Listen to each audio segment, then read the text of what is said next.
Hello everyone, my name is Maddie and I was assigned to Chapter 7.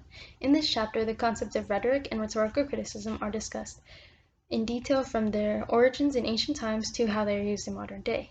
As discussed in the reading, rhetoric is the study and practice of shaping content, while rhetorical criticism is an epistemology or a way of knowing many scholars find effective in coming to an understanding about the communication process and the artifact under study. So during this past summer, my mom brought up something that I didn't think would have to be a conversation that needed to be had for at least another year or so. She suggested that I leave the private university I was attending and go to UTSA instead. At first, I was extremely against the idea. I liked my school. I had my friends there. I got to live in a different city away from my parents. I was playing basketball there and I was looking forward to the 2020-2021 season. My life was great.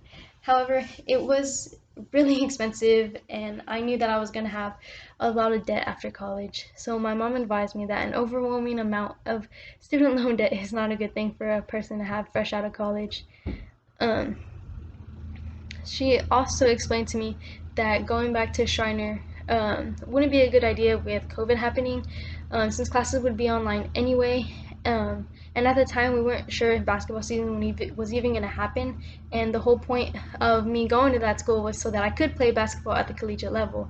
With all these factors in mind, that my mom laid out for me, I was left to make a decision. I understood the points that she brought up, even if I didn't want to. I loved Schreiner so much I didn't want to leave, but I had to think about what would be more beneficial for me in the long run. I obviously chose to leave Schreiner and attend UTSA, otherwise I wouldn't be here talking to you in this video today. I believe that Foss described these concepts in a way that is most applicable to my situation.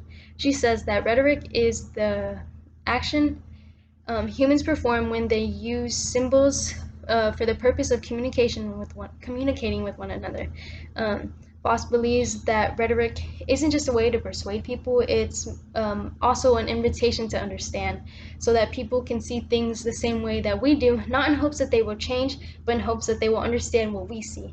This applies directly to what my mom was trying to do because she just wanted to express her opinion to me, because at the end of the day, she knew that it would be my choice. Um, she just didn't want me continuing to go to Shiner when she had some advice for me that would be a smarter way for me to go about things. Also, Foss described rhetorical criticism as the process of systematically investigating and explaining symbolic acts and artifacts for the purpose of understanding the rhetorical process.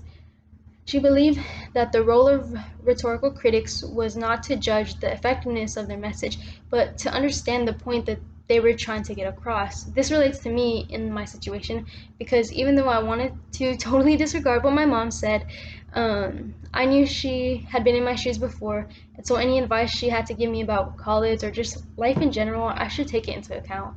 I really listened to everything she was saying and then weighed out the pros and cons of staying at Shiner, and in the end, the cons outweighed the pros.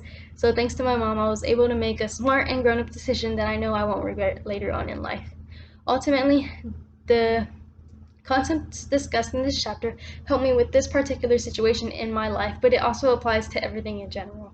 Rhetoric is not only a way to persuade people to side with you, but it is more of a technique used to help people understand your point of view than rhetoric criticism goes hand in hand with rhetoric, because using rhetoric criticism also allows you to take in the information being given and fully take everything into account. Without these two concepts, it would be difficult to explain yourself and understand others. I will continue to keep rhetoric and rhetorical criticism in mind for future references, and you should too. Thank you.